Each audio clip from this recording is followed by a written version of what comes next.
Sony Bravia 9 is a premiere that has probably caused the most controversy recently. In favor of this model, Sony abandoned plans for a new QD OLED TV and focused on the development of the MiniLED technology this year.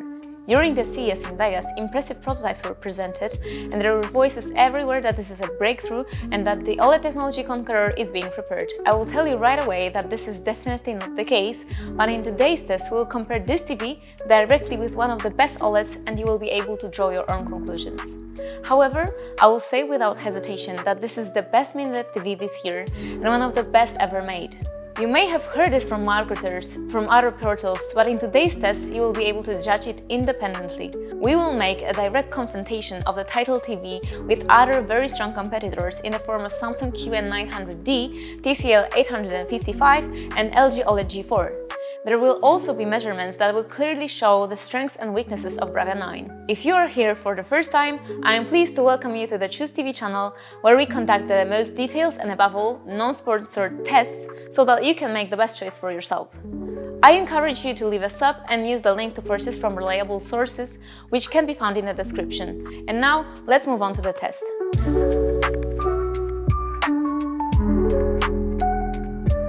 Bravia 9 is a TV that fits the slogan Japanese design.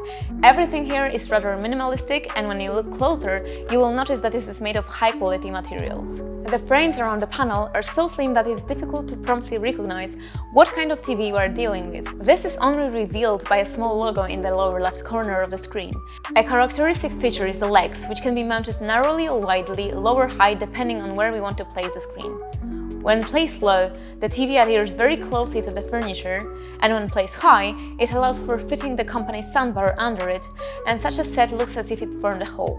It is worth mentioning that everything is made of brushed aluminum, which is synonymous with really high quality of workmanship. The set includes two remote controls. The main one has not changed its design significantly over the last few years, with one exception.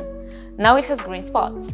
This is a reference to the plastic recycling policy that Sony applies. So here we have an interesting combination of high-quality materials in the construction of the TV and an ecological remote control.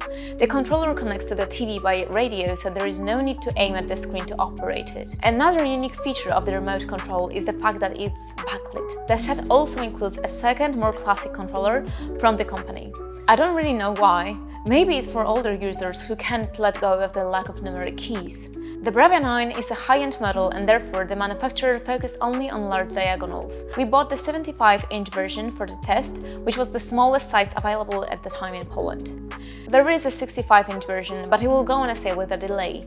The list ends with an 85-inch screen. In my opinion, this is a bit of an unfortunate decision. On one hand, there is a lack of small diagonals such as 55 inches, which would still be in demand, and on the other hand, there are no really large TVs. People who have a spacious living room and a high budget probably won't be satisfied with an 85-inch screen, considering that the competition already offers 98, 100 and even 115-inch screen. When choosing TVs that could serve as a comparison with the latest Bravia, we had a big dilemma in the case of TCL. This company offers the C955 and X955 models, which are much more adequate, but due to their completely different sizes, we decided that they are not direct competitors. However, I think that the comparison with the C855 will be even more interesting, because it will show exactly what is missing when we choose a TV that is more than 2 times cheaper. Let's begin the test by assessing the brightness of the panel. The Bravia 9 is a TV that will work great even in the most extreme lighting conditions. To tell the truth, even if you place the screen outside the house, it will still be legible.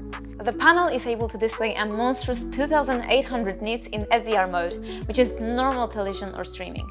This makes the Bravia 9 the brightest TV for everyday viewing that we have tested so far. Even if a brighter panel were to appear on the market, and it's possible that there is one in the TCL X955, it would not really matter. Higher brightness levels will probably remain an unused potential because the TV will be comfortable to watch only when it's dimmed. Let's remember that we are talking about brightness in SDR mode, not HDR.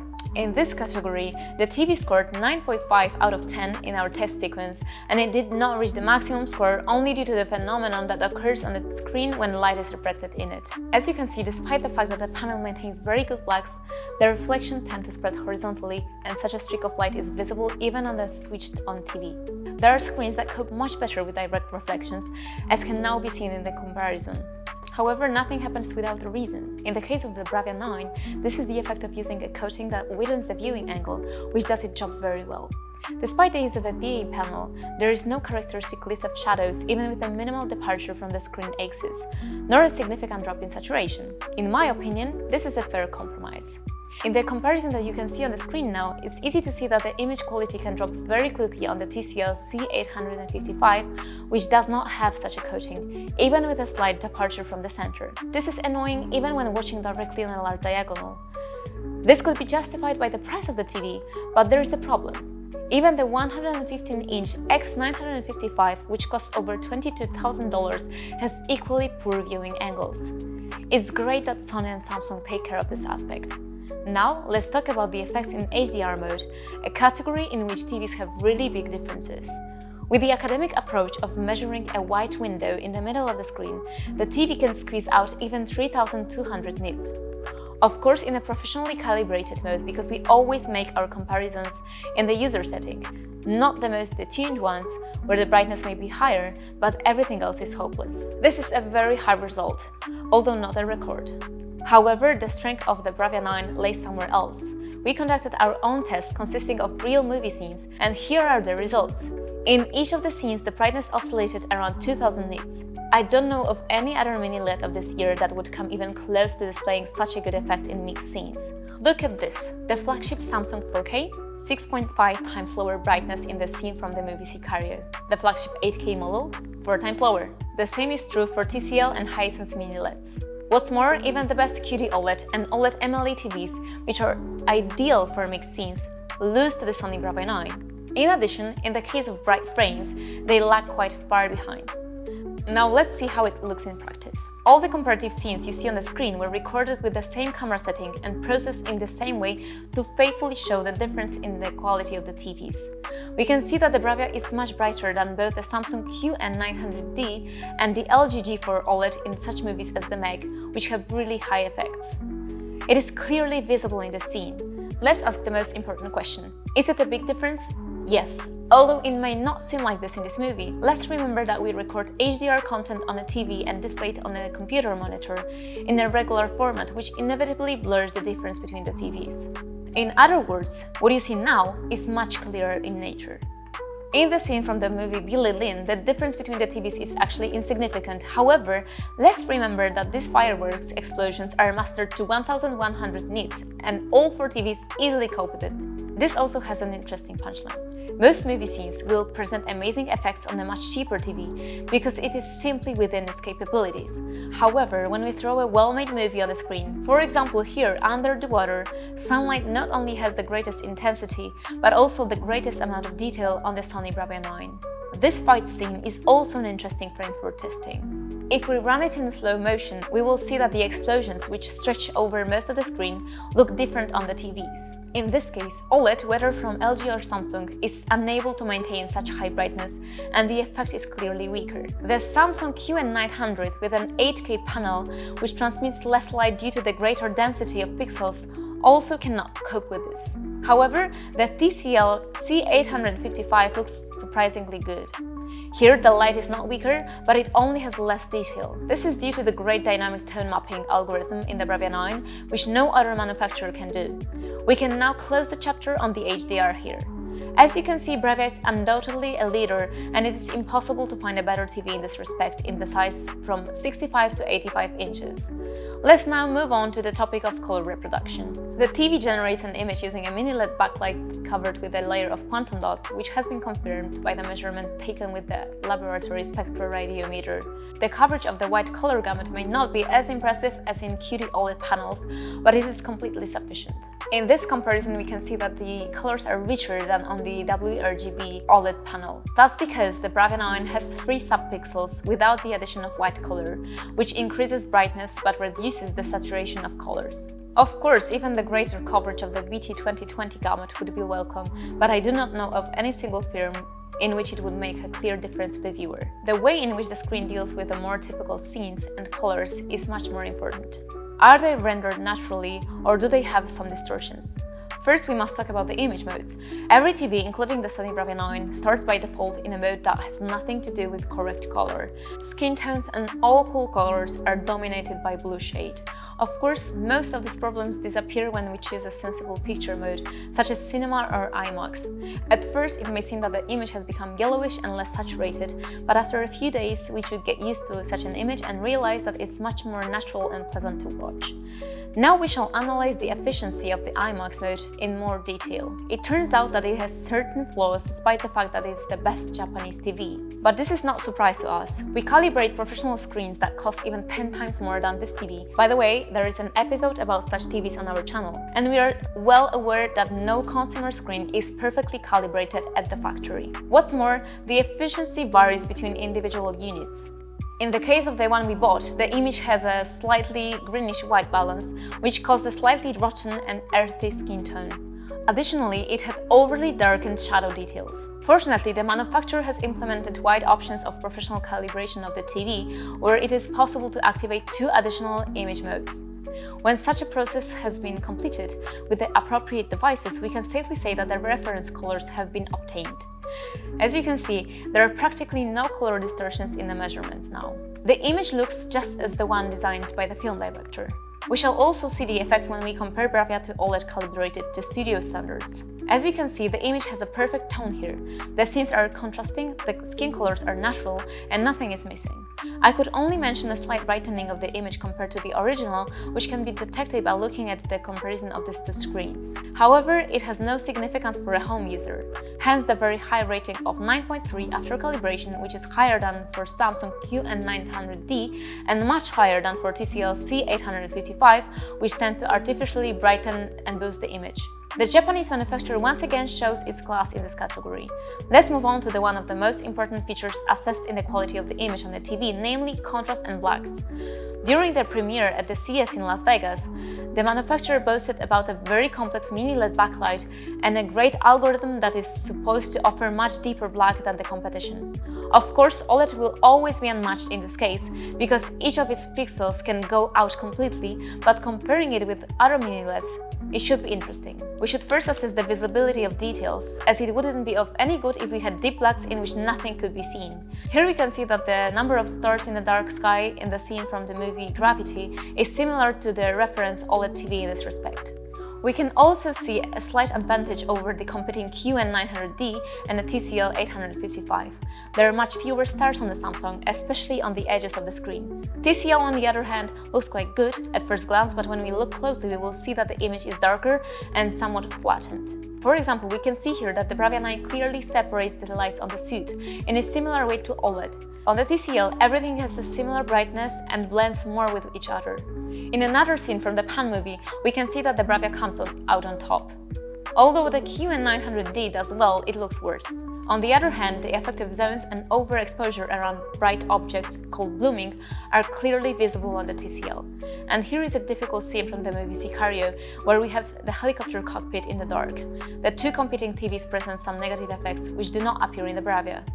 The halo effect is clearly visible on the Samsung and causes brightened squares around bright elements of the image, while on the TCL there is a similar effect as appeared in the Pan movie.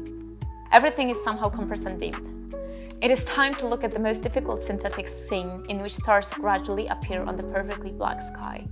This is where we shall really appreciate the artistry of the Bravia 9. What conclusions can be drawn from this?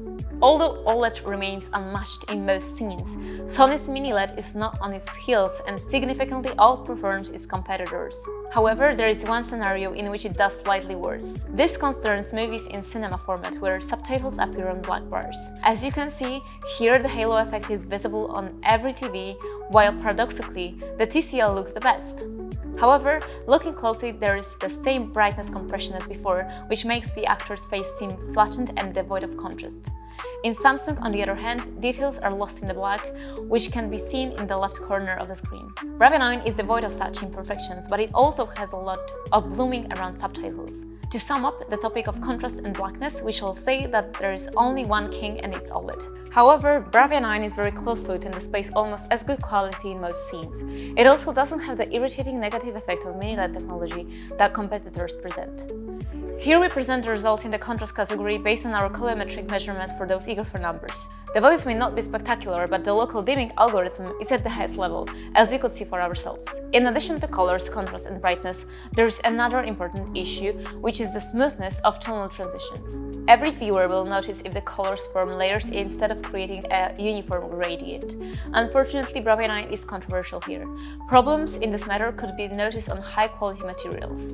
While all bright scenes are crystal clear, there are colored delaminations called posterization or banding around black. It is worse only on OLED, which generally has a problem in this respect, while two competing mini-LEDs far better. This is not such a big problem that it will bother us with every session, although we can certainly come across it during ordinary watching. For this reason, the TV received a rating of 7.1 in this category. However, it copes great when displaying low-quality materials. When we turn off sources such as streaming platforms or Ultra HD Blu-ray discs and watch something more mundane, like television or YouTube, we will experience posterization caused not by the quality of the panel, but by the quality of the source material. As you can see in the scene, tonal transitions are clearly separated from each other due to excessive compression. Fortunately, the manufacturer has implemented a very effective function called smooth gradation, which is able to eliminate this negative effect without blurring of the image. In addition, the Sony TV is characterized by very good scaling of low resolutions.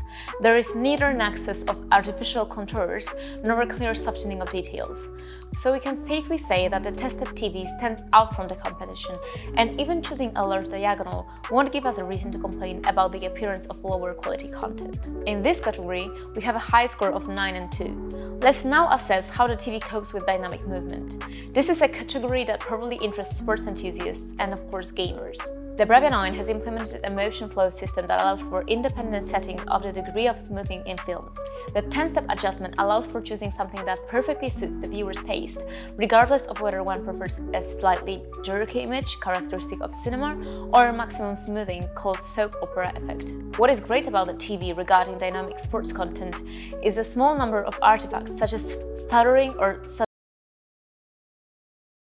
We have also prepared a demanding test in this category. Now we are watching a scene from a music video in slow motion, where a lot is happening. When we analyze the number of artifacts with the motion interpolation system turned on, Sony again takes the podium in my opinion. When it comes to the clarity of objects in motion, it's quite typical for a TV with a 120Hz panel. The advantage is that the panel does not have a long response time, so there is no clear streak behind the test object and no other negative phenomena. A certain ace up the manufacturer's sleeve is the so-called BFI technology. It turns off the screen backlight when the panel refreshes to increase the clarity of movements. This is not unusual, although most manufacturers do not provide this function permanently, because it might either block the motion compensation system or cause the image to flicker. In the best scenario, none of the above happens, but there is a drop in brightness and the technology is no longer compatible with the HDR format. Due to that, it remains an unused curiosity. However, Sony has managed to get rid of all the flaws. There is neither flicker nor blocking of the motion compensation system nor a drop in brightness. This suggests that the MiniLED diodes have a certain power reserve for this purpose. Due to that, it is possible to get a clearer image in motion than on other TVs without any compromise. There is room for discussion as to whether this performance is better than in OLED TVs, which have a much better pixel response time and therefore are naturally less blurry. This is how a very fast-moving object looks on both TVs. A slightly larger streak remains on the Sony MiniLED when an object moves on a dark background. However, it is clearer on bright backgrounds.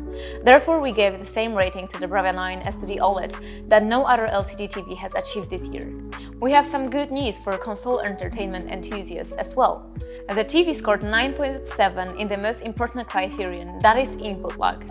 In the worst case, the delay is 20 milliseconds with a 60 Hz signal. It may not be as record-breakingly low as a competition, but anything below 25 milliseconds falls into the placebo category, and we should feel absolutely no impact. Moreover, switching to a 120 Hz signal reduces the delay twice, regardless of whether we are playing in HDR, HDR10 or Dolby Vision format. The TV supports all of these HDR formats for gamers, as well as other functions that this group of recipients may expect. We have an automatic low latency mode, so the TV will automatically switch to game mode once it detects the console. We also have the HGIG function, due to which the HDR image looks better. Sony has also implemented a game bar this year, where it's possible to conveniently change parameters. There is also the variable image refresh rate, or VRR. Importantly, it is possible to configure the HDMI inputs in the new models such as the Bravia 9 so that all functions are available at once. In previous Sony models, it was necessary to switch between support for VRR and Dolby Vision, which was very inconvenient in everyday use.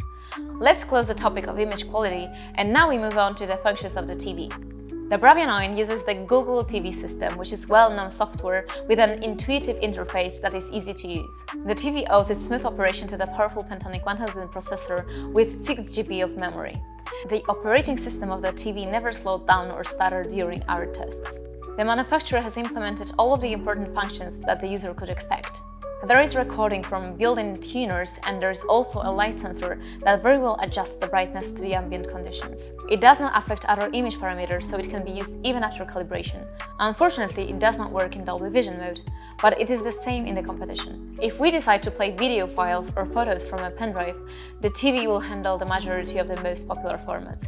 It will also read external subtitles, but the font is too bright in HDR mode. Unfortunately, we couldn't find the option to change its color. However, we are deeply convinced that downloading movies from the internet has gone out of fashion with such a wealth of streaming platforms at our disposal. The Sony TV has a complete set of necessary apps, so there is nothing left to do but to assign a rating of 10 out of 10. There is also some icing on the cake, the Bravia Core platform, which is available only on TVs from this manufacturer. It offers many movies which are distinguished by the highest quality. Movies available on this platform are characterized by the lowest compression level and therefore the highest resolution and amount of detail, which can almost equal the original Ultra HD Blu-ray disc. That is really nice towards buyers of Sony TVs. We can also control the screen by giving voice commands either to the remote control or directly to the microphone built into the TV. There is a physical microphone switch for those who are worried that the TV may eavesdrop on them. Sound. The Bravia 9 is subjectively the best sounding TV we have ever tested in our lab. Even at high volumes, the music is full and rich in low tones. Of course, not as much as when using an additional subwoofer or home cinema set, but if you were to do a blind test, I think many people would say that the sound is from external speakers, not from speakers built onto the TV. Sony also supports all sound codecs, so we can easily play audio tracks on the TV or output them to an external equipment via the ER port. A unique function of the Japanese manufacturer has been the ability to use speakers built onto the TV as a central speaker for a multi-channel set for years. This function is appreciated because next to it the dial comes directly from the TV and therefore from the most natural point for the viewer. Unfortunately, this year we are dealing with a certain regression when it comes to this function. Older TVs had a central speaker in input to which we connected the receiver as if to the regular speaker. Here, the S-center speaker in input was used. One letter, but it makes a big difference. We no longer have an input to the amplifier, only a mini jack port compatible only with some of the manufacturer's soundbars. Of course, in the case of such a pairing, the effect is the same, but the TV can no longer be used as universally as the previous models. Too bad. Time to sum up. At the beginning of the episode, I said that the Sony Bravia is the best MiniLED TV of this year. I think that all the tests that we conducted can confirm this. Of course, this does not mean that this is a perfect TV, but it definitely has no serious drawbacks. It comes out victorious in important categories such as color reproduction, HDR brightness, or contrast and blacks, when confronted with the best models from Samsung or TCL. In terms of the HDR brightness, it might be weaker than the TCL X955, but due to the fact that Sony is only available in 65, 75 and 85 inches, it will naturally be a choice for a different group of consumers than the aforementioned TV. A much more interesting question is whether it is better than the top OLEDs such as the LG G4, Philips 909, Panasonic Z95A or Samsung S95D. And here, if I were to ask myself this question honestly, I would probably still choose OLED. However, if I had to decide on a MiniLED, it would definitely be the Sony Bravia 9. For many of you, however, it might be a much better choice than a screen with an organic panel. First of all, it is so bright that it can be watched in every bright living room during the day. No OLED comes even close to its brightness. It may also be an attractive choice if you are worried about burn-in, which is a real threat to OLED panels during a long-term and regular viewing of news channels. If you're unsure which solution to choose, I would like to remind you that there is a huge database on our website Choose TV and a wizard that will choose the best model for you. The outcome is based on personalized scoring after completing the survey. There is also a more detailed test of the Sony Bravia 9 available there. We shall also consider whether it is worth spending so much on a TV at all. The TCL C855, which was a much cheaper alternative here, performs only slightly worse in many tests. However, it has some bigger flaws, such as viewing angles, which will be encountered in most TVs in this price segment. Let's bear in mind that the best solutions are always disproportionately expensive. We can sincerely recommend this purchase, if budget is not an obstacle, and remind you that the description of the film contains the links to offers from reliable sources. It would be a shame not to get the most out of such a good TV, so here is the invitation to a professional calibration, which can be ordered at calibratv.com. See you soon!